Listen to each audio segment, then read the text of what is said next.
Guys ఈ screen మీద కనిపిస్తున్న ఐటమ్ అయితే నేను అమెజాన్ లో ఆర్డర్ చేశాను. ఒకసారి బాక్స్ ఓపెన్ చేసి బాక్స్ లోపల క్వాలిటీ ఎలా ఉందో ఒకసారి చెక్ చేద్దాం.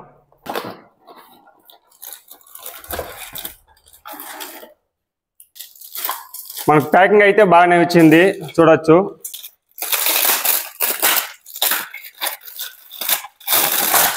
మనకు ఒక పేపర్ అయితే ఇచ్చారు, గైడ్ లైన్స్.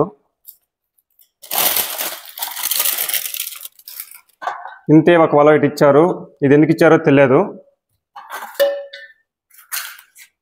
మనకు స్లిప్ వైట్ ఇచ్చారు. క్వాలిటీ చూడొచ్చు, క్వాలిటీ అయితే ఎక్సలెంట్గా ఉంది. ఇది స్టెయిన్లెస్ స్టీలు. మనకు కప్పు దీనికి వేసుకునేదానికి ఇచ్చారు. దీంతో కూడా నట్టు కూడా ఒకటి ఇచ్చారు, స్క్రూ. ఇంతే, క్వాలిటీ మటుకు ఎక్సలెంట్గా ఉంది. గాయస్ ఈ ఐటెం తీసుకోవచ్చా లేదంటే 100% అయితే తీసుకోవచ్చు. క్వాలిటీ అయితే ఎక్సలెంట్గా ఉంది. మీకు ఈ ప్రోడక్ట్ లింక్ కావాలంటే డిస్క్రిప్షన్లో ఉంటుంది, క్లిక్ చేసి ఆర్డర్ చేసుకోండి.